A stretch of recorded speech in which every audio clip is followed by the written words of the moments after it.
Hello बच्चों, let's read the question and the question is the aqueous solution of copper sulfate is slowly hydrolyzed forming basic copper sulfate whose chemical composition is।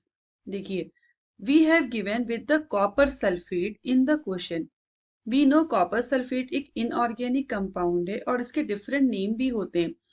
Copper sulphate को CuSO4 को बोला जाता है blue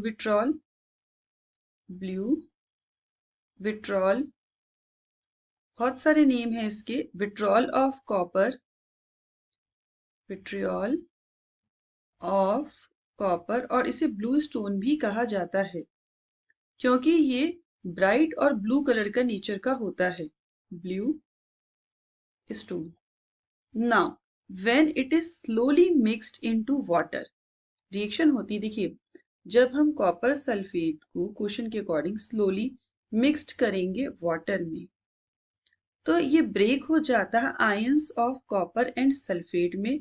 hydroxide ion pair कर जाते हैं one ion of copper and one ion of copper again pair हो जाता है सल्फेट आयन से। The hydrogen ion and sulphate ion will be left standard in water. मतलब कहने का, कॉपर सल्फेट की रिएक्शन वाटर से करेंगे तो अगेन हमें पता है क्या मिलता है, copper sulphate dot copper hydroxide plus 2H ion plus sulphate ion, SO4 2 negative, इसको भी बैलेंस कर लेते हैं। सो हम कह सकते हैं कि copper sulphate CuSO4 dot CuOH का whole twice is the desired resultant.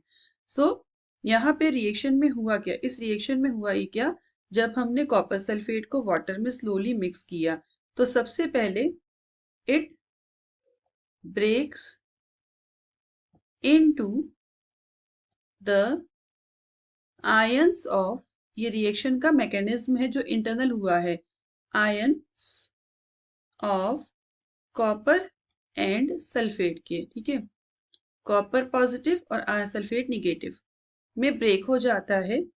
फिर the hydroxide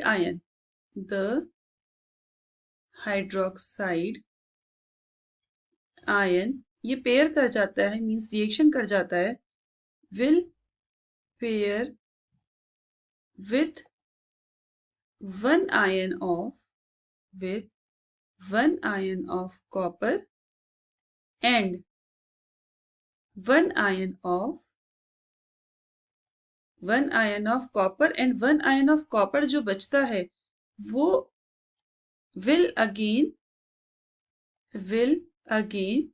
get paired with sulphate ion और कॉपर सल्फेट का फॉर्मेशन हो जाता है। Again get paired with sulphate ion. तो कहने का मतलब, जब ये रिएक्शन में डिकम्पोजिशन हुआ, दो कॉपर के आयन रिलीज हुए, एक ने सल्फेट से और एक ने हाइड्रोक्साइड आयन से रिएक्शन कर लिया और डिजायर्ड कंपाउंड बन गया copper sulphate dot copper hydroxide.